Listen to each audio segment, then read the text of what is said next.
I'm going to be reading The Kissing Hand by Audrey Penn.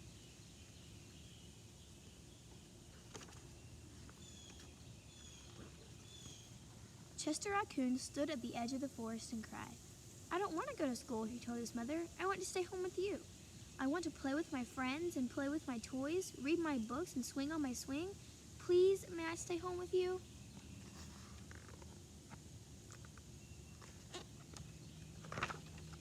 Miss Raccoon took Chester by the hand and nuzzled him on the ear. "Sometimes we all have to do things we don't want to do," she told him gently, "even if they seem strange and scary at first.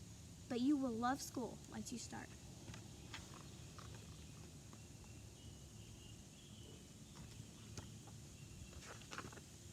"You'll make new friends and play with new toys, read new books and swing on new swings. Besides," she added, "I know a wonderful secret that will make your nights at school seem as warm and cozy as your days at home."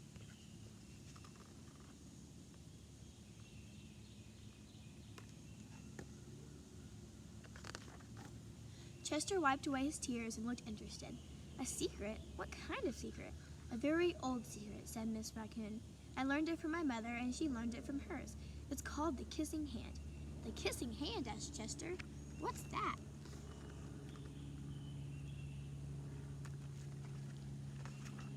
"I'll show you."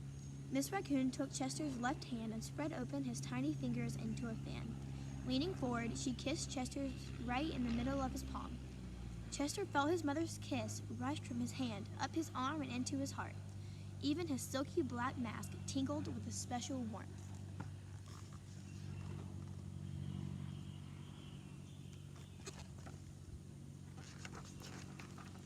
Miss Raccoon smiled.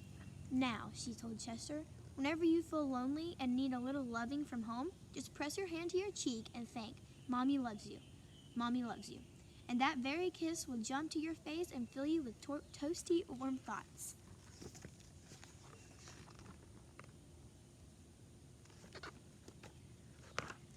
She took Chester's hand and carefully wrapped his fingers around the kiss. "Now do be careful not to lose it," she teased him. "But don't worry, when you open your hand and wash your food, I promise the kiss will stick."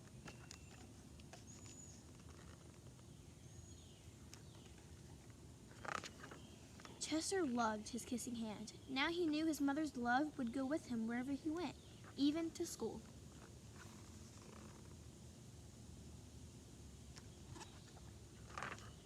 That night, Chester stood in front of his school and looked thoughtful. Suddenly he turned to his mother and grinned. "Give me your hand," he told her.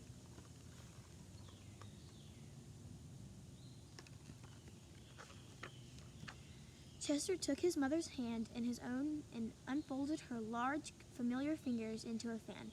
Next, he leaned forward and kissed the center of her hand.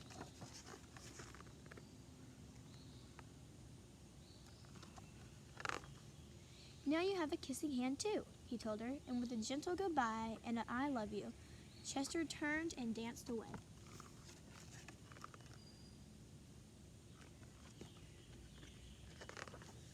Miss Raccoon watched Chester scamper across a tree limb and enter school, and as the hoot owl rang in the new school year, she pressed her left hand to her cheek and smiled. The warmth of Chester's kiss filled her heart with special words. "Chester loves you," it sang. "Chester loves you."